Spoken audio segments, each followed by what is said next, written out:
Good morning, good afternoon, or good evening, wherever you might be tuning in from around the globe. My name is Sarah Basile, and I'm Product Director at XTM. And I'm really thrilled to welcome you today to our webinar From Hive to Business Ready, Localization Trends for 2025. But before we dive into our discussion, I'd really like to acknowledge and welcome our great guests who bring with them really a wealth of knowledge and experience in the field. I'll start with Alessandra Binazzi, Globalization Strategy and Global Site Consulting. It's really fantastic to have you here with us today, Alessandra, so welcome. And next joining us is also Alison Toon, Senior Analyst at CSA Research. Alison, thank you for being here today as well. Next, I would like to welcome Bruno Herrmann, Global Advisor and Consultant at International Achievers Group. Welcome to you as well, Bruno. And last but certainly not least, we're happy to have Ian Evans, CEO at XTM International. So really welcome to the panel, Ian. So as we know, the localization industry is really at the heart of connecting global audiences. It breaks down language barriers and it ensures that brands resonate with their international markets. But as we approach 2025, anticipating trends is more crucial than ever. So you might wonder, however, why? Well, because foreseeing future trends in this way, companies can position themselves to better plan their strategies and also allocate resources where they'll be most impactful. Additionally, staying ahead of trends gives companies a competitive advantage. In fact, in a really crowded marketplace, being an early innovator can really set you apart and enhance your brand's reputation. And finally, prediction can inform your risk management and compliance strategy. In fact, in this way, you can ensure that your localization initiatives are both sustainable, but also adhere to evolving regulations. So over the next 45 minutes, we'll cover an engaging agenda, and we'll begin with lessons learned from 2024, for example, what worked and what didn't. We will also cover key focus areas for 2025. So we will really touch on markets and technology trends and what we should prioritize. Then we'll also talk a little bit more about the AI hype and why it's over. So how do we implement now AI successfully and sustainably? But also what pain points are we expecting AI to address, and are those expectations realistic? And last but not least, also we'll look at the changing landscape of human roles in localization. So what upskilling should you be considering for your organization? Just as a reminder, you are all in listen-only mode, but we really encourage you to engage with us by asking questions and sharing your thoughts in the Q&A panel. And you can access it from the really small bubble with a question mark inside at the top navigation bar. But before we start, let's first get some insights from you directly, from our audience. So we will now launch a poll. And if you're not able to see it, I really encourage you to go into full screen more, so you would be able to access it from the 3 dots menu in the top navigation bar on the right corner of your screen, and then you would see the option toggle full screen. So if you just don't see the poll, make sure to toggle full screen. So I see already some of you are answering. So the question is, which trend do you think will have the biggest impact on localization technology in 2025? We have several options like practical AI implementation and workflow integration, workforce transformation and upskilling, enhanced focus on data security and ethics, or other. So let's give it a couple of seconds for the audience to provide their feedback and insights. And I can see already a clear winner, but let's give it a couple of seconds still. And then I would say we can close in like 5, 4, 3, 2, 1. So I can say we can close the poll. Thanks. And you should all see the results on screen. But if not so, let me also give you an overview. Really, more than 80% of our audience today chose the first option, practical AI implementation and workflow integration. So it's really a clear winner. And I think it also resonates with me really because, as I said before, there was really a big hype in terms of AI in 2024. But now really I think what we're all really looking forward to is to understand how we can actually implement AI in our processes and what use cases can we actually address with AI in our organization. So before we dive into 2025, I'd like to do a quick fire round with everyone and get your top takeaways or learning from 2024 in the localization industry. So let's keep it really quick and sweet and go around the room. Let's maybe start with you, Alessandra. So what do you think? Okay, thanks, Sarah. Hello, everybody.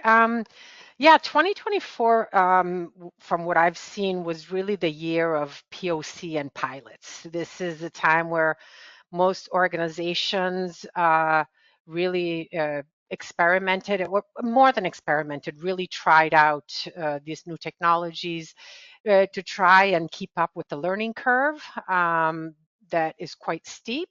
And also a focus is really to find relevant applications of this technology because there's so many, right? The application is so broad potentially. So that's one of the focus areas. The other one I would say is the injection of Gen AI functionality and TMSs, so in our space specifically, as well as LSP services, from TM cleanings to term extraction and more.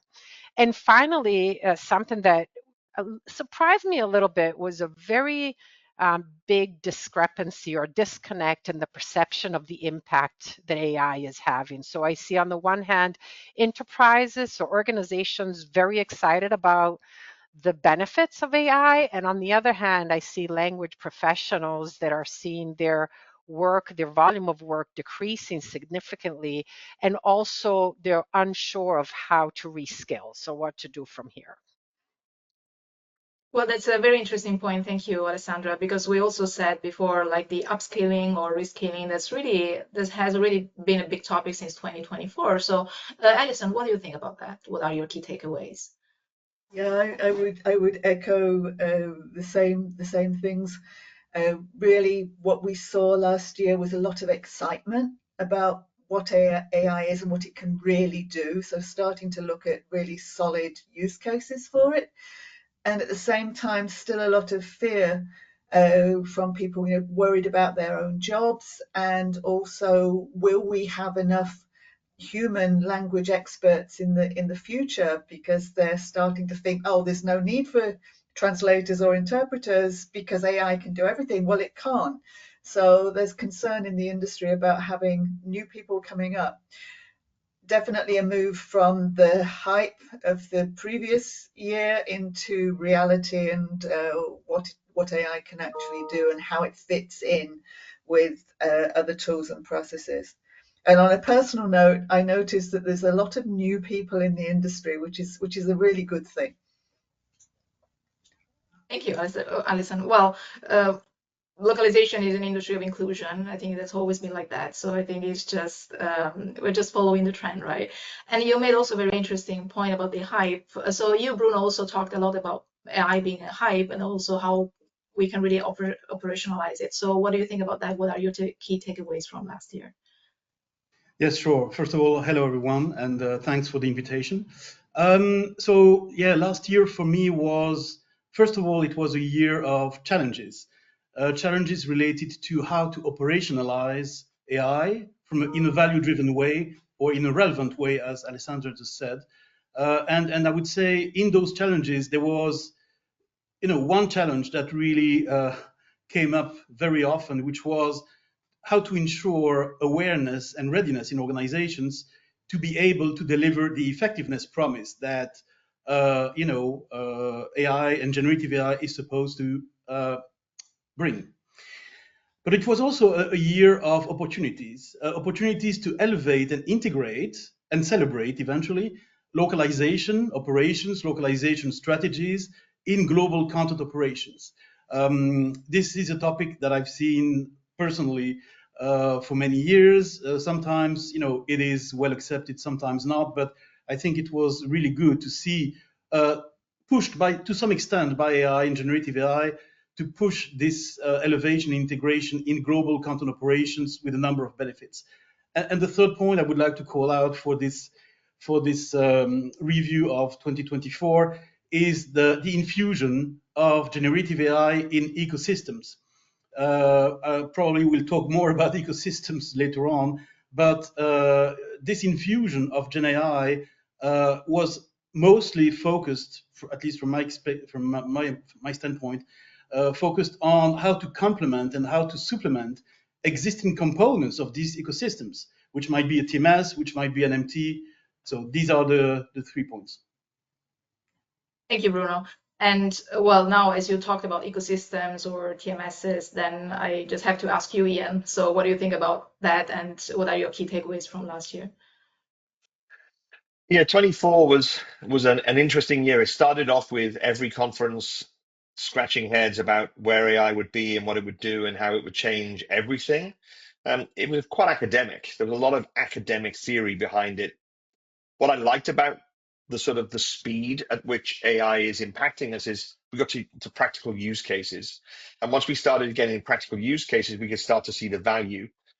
The other interesting thing for me during 2024 is that localization got a seat at the table, and executives were talking about localization, but they were talking about it only from an AI perspective. That changed also as we went through 24. So at the start of it, it had to be AI. You could get extra budget if you had AI. But as we went through the year, it's, well, what does that really mean? So, and I think ultimately it's because it's owned by a different budget owner, and there are strategic objectives that are pegged against using AI in a business. And I think we're gonna see a lot of executives wanting to make sure they can make statements around AI improving their organization, and that's where we need to be really careful now about the practicality of these use cases. And you're absolutely right, because as we said, really what's making a difference right now in 2025 is how AI can actually address real use cases, right? How can we personalize that? So, Alessandra, you as a globalization consultant have a direct, line and feedback loop with the client side. So you really get to understand their pain points and needs. So, based on that, what do you think are going to be the top trends in the localization industry next year or this year? So I think we'll definitely moving from pilot or POC phase into actual operations. So as Bruno was saying, figuring out how to operationalize this technology and really rolling out LLMs in the organizations in various capacities. So I see a lot of actual this technology being used in actual production. So that would be number one, I would say. At the same time, I also think that different organizations are at various levels of, let's call it maturity, if I use it, to use a term that we like to use a lot in localization. But I see organizations all over the board. So, of course, we talk about trends. So we tend to talk about the most advanced, maybe organizations, people that have adopted these technologies early, but there are some that really are still in the early stages of experimentation or even figuring out how to use this to their advantages. So there is a big variation on the client side about the maturity level, let's say, of where these organizations are. When it comes to specifically linguistic services for that come from this technology. So, quality predictions, quality estimations, auto corrections, source content cleanup.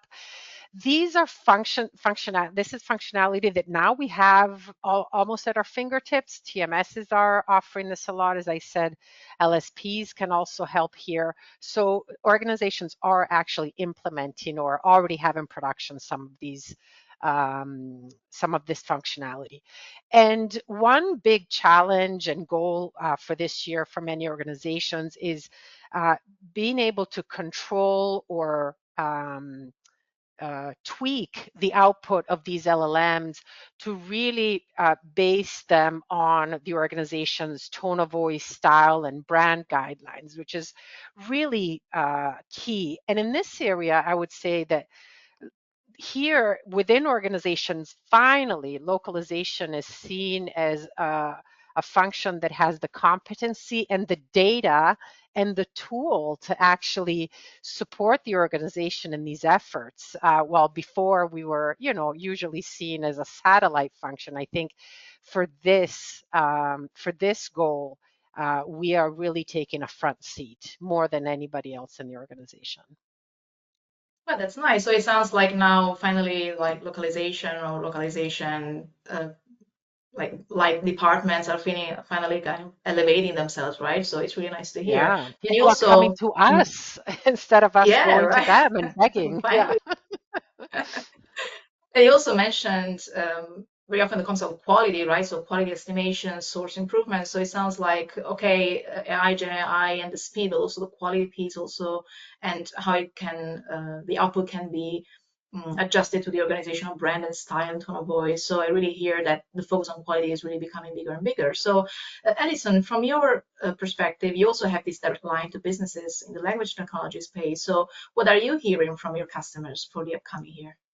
Yeah, so we work with everybody from very large enterprises right through to small language service providers and freelancers. So we get to see things that are happening across the board.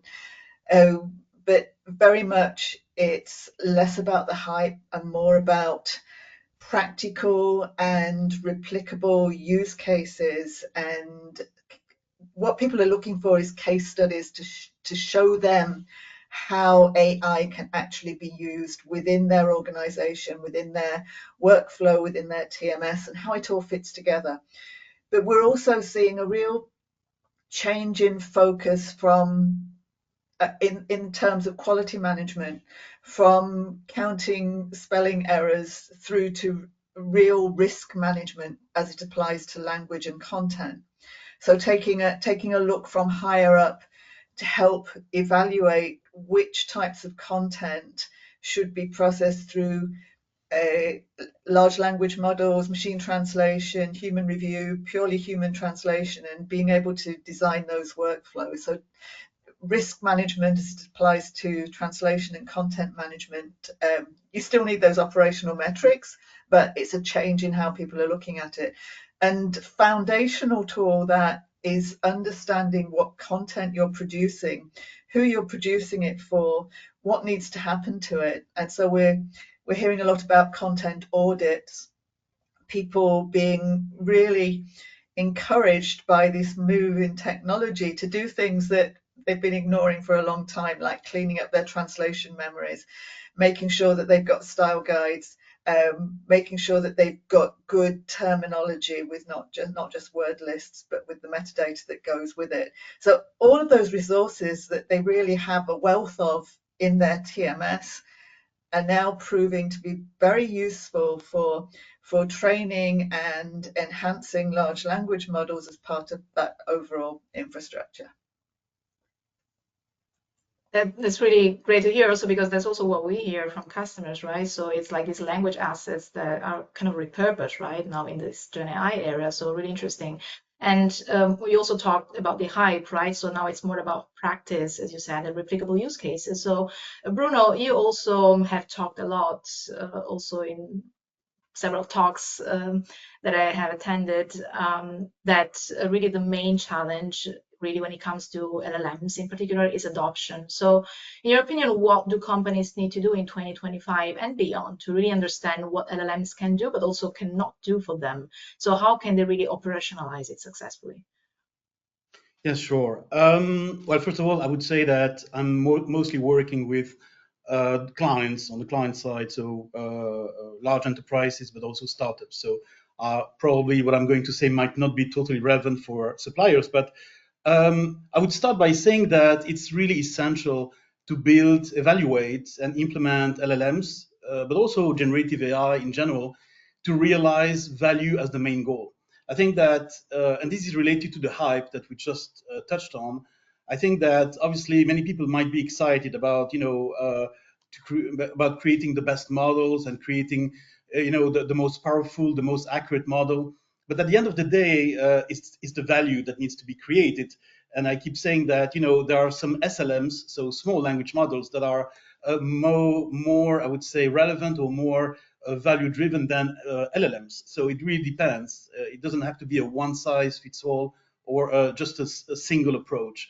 And that's really important because obviously, when we measure, when we evaluate the effectiveness and the value that models are creating, this is what needs to be, needs to be brought up as the results. That's what I call the value realization. I would say also that there are different ways or different strategies to look at and adopt models.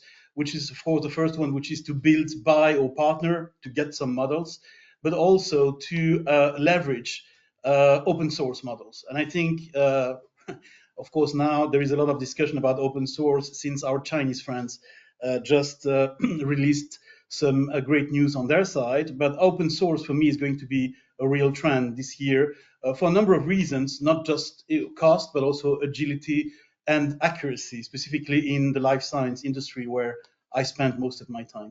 And then I would say finally that to operationalize AI successfully, it's really crucial to adopt a phased approach. That's what I recommend every time I'm engaged or I'm asked my first advice about building LLMs or building a Gen AI strategy in general, which is to go through awareness, readiness, and effectiveness. Because as we touched on before, there was a hype. There is still a hype in some organization, and I would say that it's a bit like human beings. You need to walk before running. So if you want to run with your AI, you have to walk with your AI first, and that's why awareness and readiness are really key. Well, thank you. That's a really interesting concepts that you bring there. And I really like the idea of value, the concept of value, which is also, I would say, number one rule in product. So it has to be, provide value, right, to the users that are supposed to use it. So when we talk about value, I think everyone would agree with me that one of the number one things that would provide value also in the context of AI is really the importance of connectivity and interoperability. So localization providers and technology providers are the ones connecting their customers with AI tools. So Ian, how are you adapting to customer needs that are in this constant evolution while they explore what they can and cannot do with AI? I think this is the challenge, and we launched this about a year and a half ago to get the best interoperability or the most connected technology. You've got to think about the boundaries now are much wider than just a system. They're a whole ecosystem. You've got to be able to take intelligence and put that into your workflow and drive your workflow intelligence in the way you want. So whether that's comparing source, figuring out which LLMs will work for which target languages and language pairs, how the quality of a translation works to drive whether it needs a human in the loop or not, depending on your business. I think they're all very, very key to how we need to evolve. But the one thing that I am sure of, and that I speak to a lot of organizations, is there's a lot of work going on in every company about what they can do with AI, how they can embrace AI, integrate AI. And a lot of it's around security as well. So you've also got to think about the agnostic approach to LLMs. You've got to think about bring your own key. You've got to have protection of that data that you're now passing through another source, and making sure that we're not really training a public model with company secrets and company innovations. We've got to be very careful around some of those things. So I think never has been more important to understand who you're partnering with, how it's working, which language pairs you're using, which LLMs for which pairs, and how that's going to work, because we all know that there's different quality results based on the maturities of languages and maturity of the LLMs. So I think this is going to be a very interesting start to when we get into 2025 also. Yeah, thank you. And I also appreciate the fact that you mentioned the concept of transparency and security. I think that's really crucial. And maybe a question to you, Alison, because the ethical part of AI, but also the confidentiality. So how is my data going to be used, right? So we've heard a lot of these concerns in the past year. And why do you think are these concerns happening? So what is expected from the buyer and from the supplier side to appease them? Yeah, we've done quite a bit of research recently on procurement of language services and language technology and what's going on in that area.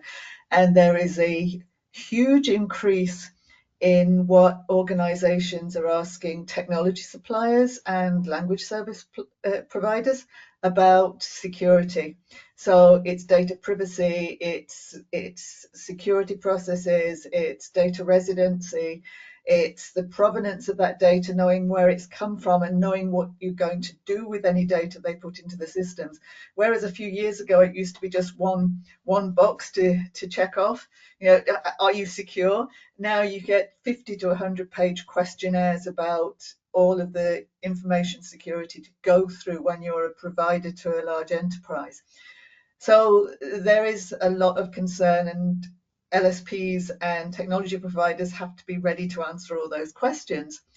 Now, what we're seeing enterprises look for is more transparency about everything that's happening with data and also the entire supply chain. And they want you to describe it accurately, but at the same time, each buying organization, each enterprise may have different rules. So some will want to understand that it's generative AI is being used, and others say that's a red flag. So if it's not Gen AI, if it's machine learning, or if it's machine translation, describe it in a different way. So we would really advise anybody that's working on the supply side to really discuss it with the localization team or the buyers to understand how to describe their offering and how to present it in the right way. But yeah, it's a concern, and it's not just going to go away overnight. So everybody needs to be ready to deal with those huge questionnaires. Yeah, thank you. And we've seen already that happening in 2024. So really, I can imagine now in 2025 as this becomes more, practical, and we're addressing more, tangible use cases. I can see how this becomes even more relevant, right? But now turning from concerns to finally advantages, right? So one of the biggest selling points of Gen AI or the LLM's breakthrough was speed. So how you could do certain things a lot faster than humans. And in 2024, we started to hear the first concerns mainly related to data security and accuracy. So a question to you, Alessandra, what do you expect companies to continue to prioritize? Like, is it going to be speed or quality, or is it even a choice that they will need to make? Yeah, this is, I think, the age-old question in our in our field anyway. I mean, when NMT came out, it was the same predicament, right? Everybody was just going to use MT because it's so speedy and it covers every language you need. And that would seem like the easiest solution. And again, translators were going to disappear and all of that. And that hasn't happened. And, because eventually organizations, we know right away that MT is not the answer or wasn't the answer to everything, but organizations needed a little time. So over time, they realized, okay, this may not be the quality that I want to put in front of my customers in every case. So we started looking at alternatives, whether it's content tiering or different workflows where you have, different percentages of human in the loop. It's kind of turning out to be the same predicament, at least on the, pure quality side. Um, the big difference with these models, first of all, is that they're much harder to control. So, the output it is harder to control, and it's not as easy to train these models just like we trained MT. You just throw your TMs at it and it'll start speaking like you. Not necessarily the case today, at least not yet. As I said, one of the big efforts is going to be how to tweak the output of these LLMs to the organization's brand and tone of voice. And so that remains a challenge. The other challenge is that now with these models, there's new models all the time. As Bruno talked about our Chinese friends releasing this week, that, models that are very performant. And so how do you keep up with that? You design a solution and then you have new solutions come in on board. So you really have to find a way to be, to have such a strong structure that is able to test out, evaluate, and probably automatically then decide which models to use in which cases for which languages and all of that. So I think saying that speed is going to be the main principle of decision, I don't think is the case now that we're a little bit more mature with these models. And again, here I would like to say that the maturity of the organization in this field is going to make a difference, both in terms of tech maturity, but also in terms of maturity around the data security guidelines that Alison was talking about. I mean, it's interesting to hear that now there's these 50 to 100 page questionnaires, you said, Alison, that people have to fill out. It's amazing. And I wonder if at the end of those questionnaires, if you actually get a clear answer, yes or no, because that's that's the predicament I've found myself in with some of my clients that may not have as mature organizations when it comes to these guidelines. It's very unclear what you can use and what you can't use, and if there's no organizational guideline to follow that is clear, as a localization manager, it's difficult sometimes to know which partners to work with or which models, and in how to set them up. Just a quick example, I've been working with a client that worked with a third-party supplier to create a Gen AI portal for generation of a certain type of content. And then about 6 months later, an AI committee group was formed within the organization that created some guidelines. But of course, we already signed a contract with the supplier and paid for the solution. So if there's any discrepancy there, what do? Is that a sunk cost and you start over? So there's lots of confusion in that area. It's not so clear cut all the time. So I think that's really an area where we need to get, like Alison said, more transparency for the functions and the organizations that are using these technologies. Yeah, and thank you so much, Alessandra, for bringing also this practical example, right? So it really helps us to understand how really companies are really still struggling, and really different departments also have different requirements, but still those requirements are not clear. I feel like we could talk about that for hours and hours, but also conscious of the time. I wanted to give also Bruno an opportunity to comment on that, because tech maturity is also one of the concepts that you brought up quite often, and also the importance of adapting business processes. So what do you mean by that exactly? So actually, well, I would say that for me, AI is a game changer, or the first impact of AI as a game changer on processes is that it really transforms file-based transactional processes into more data-driven, automated processes.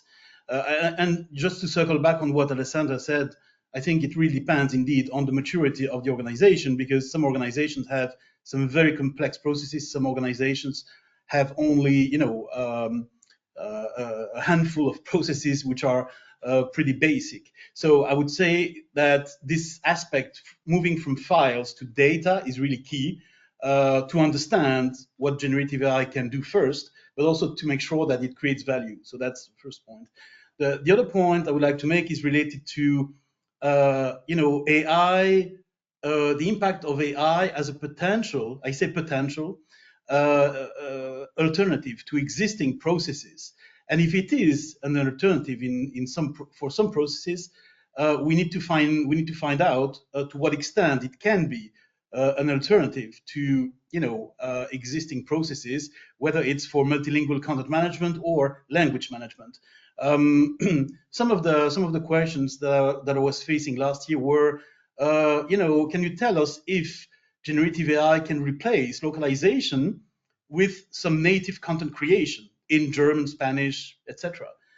Another question that I faced last year was, okay, we have a generative AI strategy, but we also have an ecosystem which is in place to manage our content, multilingual content. So what do we need to do to make sure that generative AI works in conjunction, infused? Just this is my terminology, infused in the ecosystem, and I would say the overall impact of AI on business processes is also on humans. Actually, the ripple effect of everything that I said is that essentially you have a number of new roles and responsibilities that organizations need to care for. They need to define those roles. They need to define who is going to be able to do that, who needs to be some reskilling, etc. So I think that's the human side that comes back again, like a boomerang. Every time you talk about technology, you have to talk about human as well. Thank you so much, Bruno. And I really love also the examples that you brought up there. And as you also touched a bit on the tech side of things and how tools address these challenges. So Ian, question to you. So how do you see localization technology providers and localization technology in general playing a role while guiding companies in their digital transformation journey? So especially from a workflow automation and scalability perspective.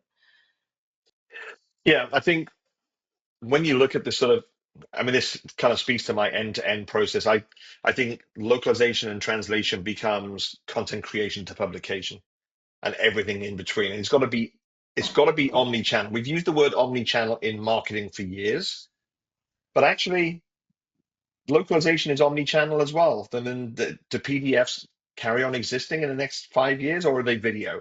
And if they're video, then how fast does the video get to the next market?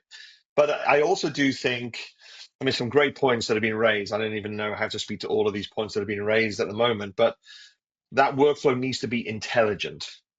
It can't just be a fixed workflow, because the pace at which things are changing will mean that the workflow needs to evolve month over month over month. It can't just stay as it is. And when we think about elevating humans in these processes and reskilling and training and almost raising their positions in companies, that's how workflow needs to evolve at the same time. Because as we start going through looking at localization and the impact on language, we're going to see maturity in certain languages accelerating or out accelerating other languages. Quality estimation is going to be more important than ever, but also the post-edit checking is going to be equally as important. So what do I do with it now? Can I just publish it? Or actually, does it need to go to a set of humans to be checked? Or am I a regulated business? Or did I find some PII going through my localization engine that shouldn't have gone through it? I mean, when we think about some of these surveys that we're asking about LLMs, it's not just the security aspect or the bring your own key aspect, but it's also like, what are we pushing through them? And surely that's just another vendor and another third party and another data transfer and another security and a privacy breach waiting to happen. So all of those things have to be thought through. So ultimately, what I think here is that you need to evolve the workflow to be able to be more interoperable, more intelligent, more sensing of content and sensing of how you're going to publish and deciding on what those rules are. But also, they also have to evolve. So the AI has to drive the workflow that also says, hey, we've learned on the last 5 or 6 times that actually this is good enough. And as long as we pass certain metrics, then we should publish from that point. So it's like an evolution of what RPA was maybe a couple of years ago. Yeah, and well, you also mentioned the post editing, right? So pay attention also to the quality and the human touch. And this makes me also think about the post editing in correlation with the MT. So, question to you, Alison. There is this wrong or maybe right assumption made by many that MTs are no longer needed in favor of AI because AI can translate anything from any language. So, is this true? Is it true in all language pairs? So, what do you think? Yeah, yes, that's another one of those statements that come down. Say just use Gen AI to translate everything. No, I would say that it can't just replace neural machine translation straight off. For the we've got data that shows the quantity of language data that was used to train the public large language models, and almost half of it is English. Then there's a smaller percentage of the top European languages, and then it gets a smaller and smaller amount of data that was used to train those large language models. So the results for, say, English to Spanish or English to French can be really, really good. But then once you start to look at the longer tail languages, then the quality you're going to get from a large language model translation is not going to be anywhere near as good. Now, when we talk to large enterprises that have been translating for a long time, they often translate to 60 or 70 languages. So they've got a huge store of data for their languages that they've been using for their customers, that they can then use that data, those translation memories, the assets from their translation management system, to inject into large language models with their style guides and everything to make sure that they're getting a better and better quality. So there are ways of doing it. They do need to do that cleaning up of their translation memories and all of their assets before doing it. But larger enterprises may have the benefit of more data to train and help their large language models than somebody who's just going off and using a online large language model. They're just using ChatGPT or whatever. So there are some things to think about there. But yeah, you can't just make a generic statement saying MT is no more, large language models rule. It's not there yet. Yeah, like anything, it depends really on the context and yeah, many different variables. I agree there. So before we wrap up and we start addressing some of the questions from the audience, I really wanted to touch on the topic of upskilling and reskilling. So Alessandra, a question to you. One of the biggest talking points was again, so how can we enable companies to upskill their resources, right? So we have talked about the notion of AI replacing humans, but then we realized that it's not really the case. So how does it look in your opinion? Will this impact people's job description and how? I think it will. I don't think there'll be a complete, elimination of the roles. I think there'll be a new definition of roles. I think there needs to be some reskilling happening, especially for language professionals. In general, I think organizations, and this is happening more and more, compared to at the beginning of 2024, companies are really opening up AI applications internally, so people can really use AI tools that are more or less relevant to their specific jobs, but just a general upskilling or knowledge education of AI in general. I mean, I attended a real in-person panel discussion at Lockworld with 3 very, very large global organizations, and these directors of localization were all very positive about Gen AI. So I asked them, I'm like, how, why are you positive? Is it just you? Like, this is your nature? And they said, no, our organization definitely gives us the tool to get comfortable with this technology. So you really start to bridge that gap between fear and adoption, right? And being curious and playing around and adopting these technologies. In terms of reskilling, I think for language professionals, people just have to also think a little bit about their what they like to do and what they're good at. So, for example, somebody who is very detail-oriented and is, really interested in languages, there's going to be more and more quality evaluations to do, or evaluations of the output of these LLMs. So that's an area that you could expand in. If you're more of a creative writer type of person, you could go into, copy editing of generated content in your area. If you're more a tech person, you could go into prompt engineering. That's the other thing. There's a lot of what used to be very technical, or jobs that require technical knowledge. Now there are jobs that you could possibly do without having that technical background. So again, prompt engineering, you don't need to be a full software programmer to be able to prompt an LLM.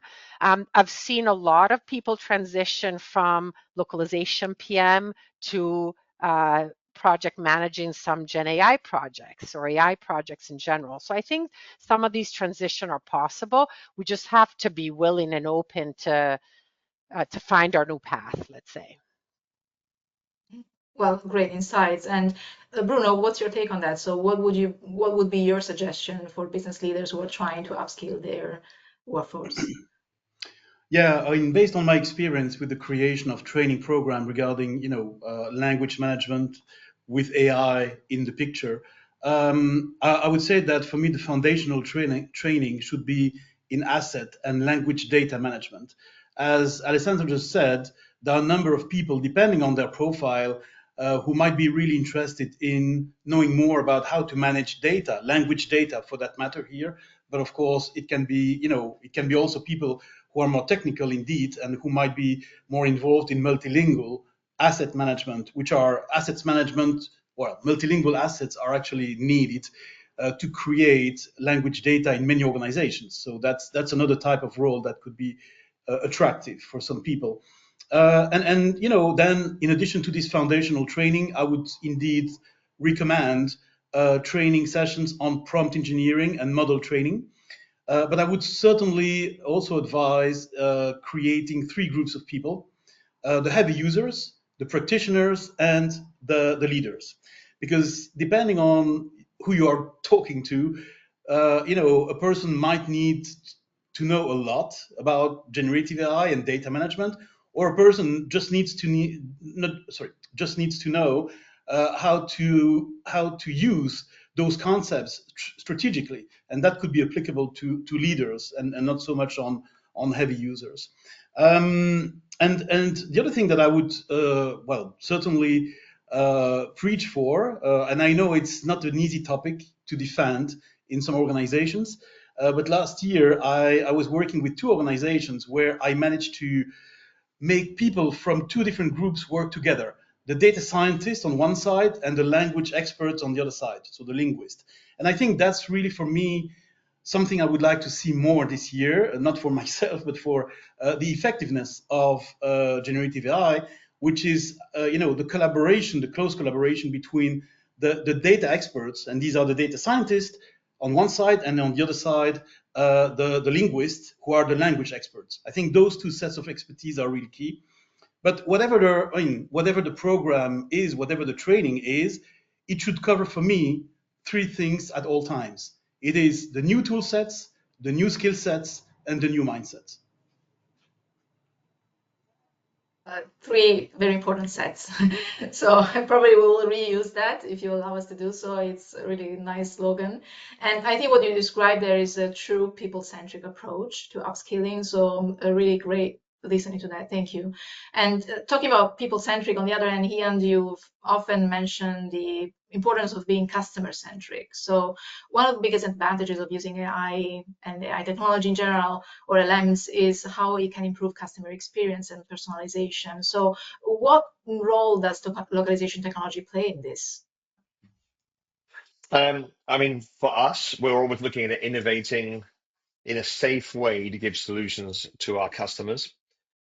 We acquired a company only this week, which is really innovative around AI use in software development and L10N processes around development. We also, as a company, have been through a big transition to be customer centric and looking at where AI adds value to our customers. So, re-engineering things like knowledge bases and figuring out how to get consistency on responses, whether they're across InfoSec, they're across support organization questions. I think it's some of these areas really do add value. We've investigated various different things around engineering and quality, post-edit changes of software to make sure that we can drive quality improvements there as well. I think this is about us looking at where can it make a difference. Small evaluations. It's no different, I guess, in the broader organization than it is thinking about which languages we can localize faster. But we also do the same thing here as well.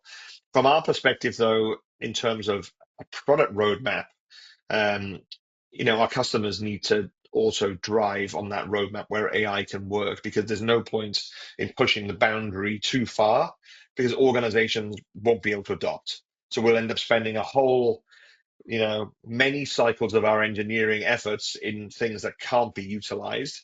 And I think it might have been Bruno earlier that talked about ROI, but I might be wrong there. But I do think that proving out use cases and proving out the benefit statements so that organizations can sell them internally to gain adoption, I think is really, really key. So that's one of the other things that we do with sort of XTM Labs to reduce the number of participants at a sort of a beta stage of our software to really get demonstrable proof. If it's not working, we obviously withdraw it. And if it is working, then we need to really document down the outcomes so that organizations can take a proof statement almost about how they would like to evaluate. And I think that's super key to organizations.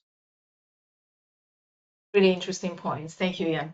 And as we are like 10 to the top of the hour, I would like to take the opportunity to take some of the questions from the audience. And I'll start from one from Agenor, because I think this is kind of summarizing also a lot of the other questions that I see from the audience. So I'll just throw it there in the group and just let me know who wants to take it. So two quick questions.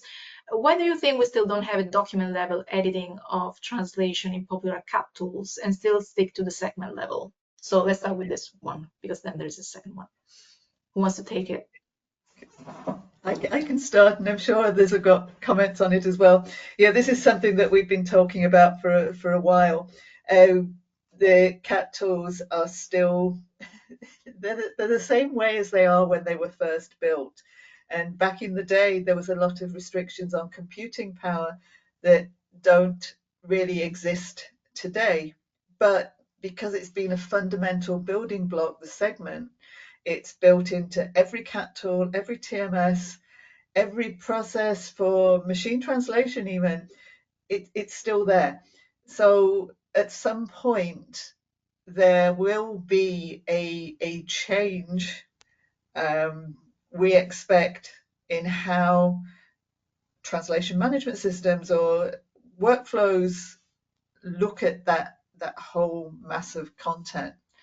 But it will need a lot of re-engineering and rethought of processes. And yes, large language models can take into account more of the context in the document and get things better when they've got the whole view of the content.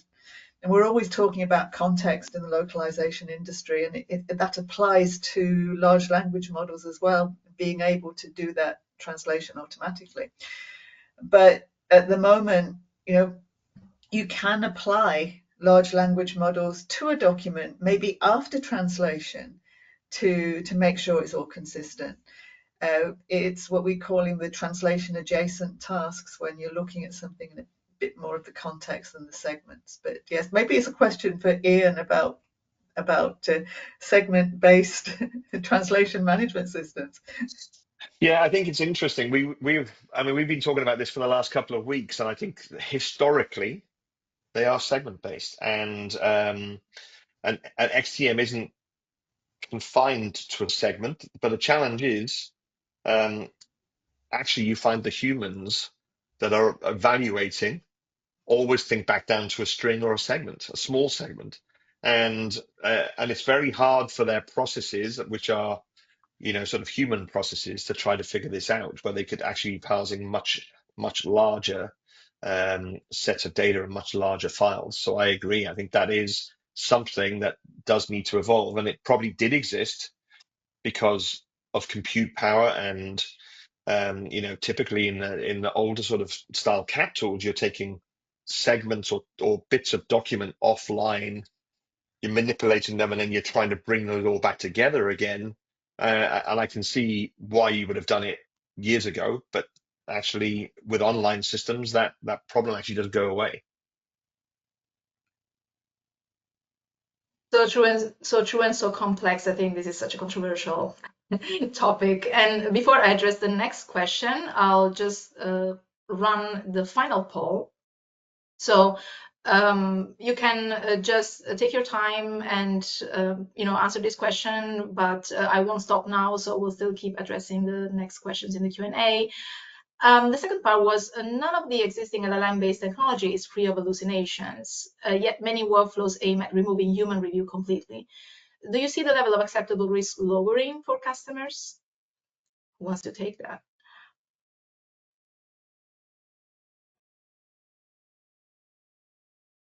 Maybe you, Alessandra? I I was didn't quite thinking catch of the picture because I was watching how this graph down the bottom was just moving around so much. It distracted me. I'm sorry. that's okay. It's like moving around. I'm like, wow, those numbers. Sorry. Go on, Alison. I think the question was whether the general level of risk acceptance is lowered due to the. Mhm. I don't know. Again, I think this is an empty, déjà vu, right? Like same there. I think we accepted. We're more lenient to quality if somebody puts in a disclaimer saying that it's empty, right? So I think it could be the same phenomenon. Um, However, hallucinations are much more dangerous than low quality translations, I think. So really, the risk is even higher, I would say, and I think that's recognized. That's why I think so much work is put into more like RAG techniques or any other technique that allows you to somewhat control the output of the LLMs. So yeah, ideally, risk is more accepted, but in when it comes to hallucination, the risk is too high because we're talking about misinformation. So I don't believe so. I'm not seeing the same level of acceptance of risk as with MT, let's say. This is why I mentioned risk analysis earlier and content audits to be able to identify different types of content, because you will accept more risk for something that's not going to damage your company's reputation, that's not going to do anything but make somebody think, oh, they've made a mistake there, in comparison to, say, instructions for taking medicine, when an error could mean a risk to not just the brand, but to somebody's actual life. So knowing your different content types and the audiences and the purposes of the content is absolutely vital, and then assigning different risk measures to it as to what process to use, which workflows to use, which type of translation to use, whether it's human, whether it's MT, or whether it's a large language model. All makes a difference. I would just add one thing from my own experience, which is that in several cases last year, I had to explain to some people that they were setting the bar too high for LLMs versus NMT, because obviously, they were saying, "Oh, with generative AI, we have to be much better than NMT."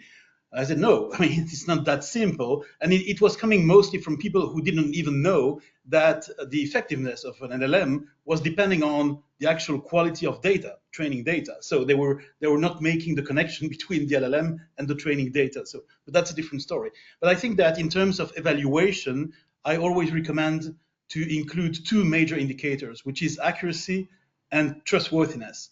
I think in some cases, accuracy can be better with an LLM versus an MT, but trustworthiness, to circle back on what Alessandra said, trustworthiness is very often better with an MT than with LLMs or with models in general.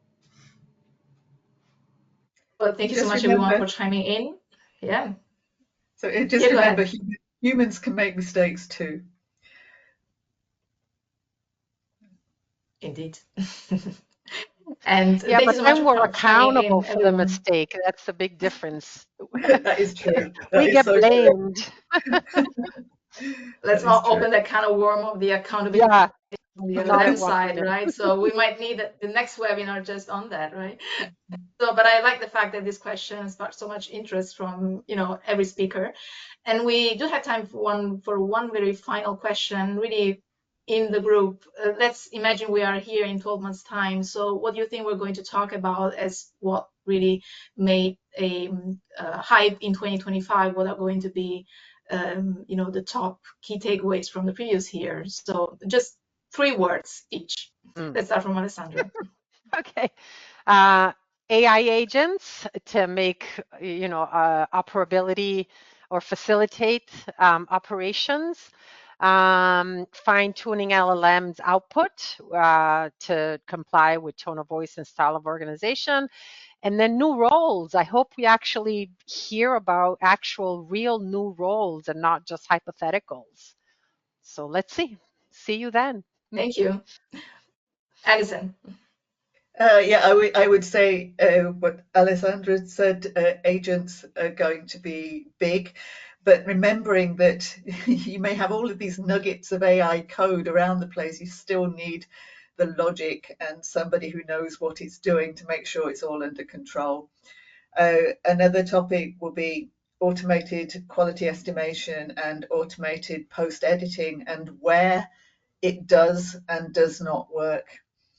And then what all of this means to the humans involved. And we like to talk about human at the core rather than human in the loop, because we need that human expertise in the middle of everything, understanding what's needed, what the requirements are, and making sure it all works.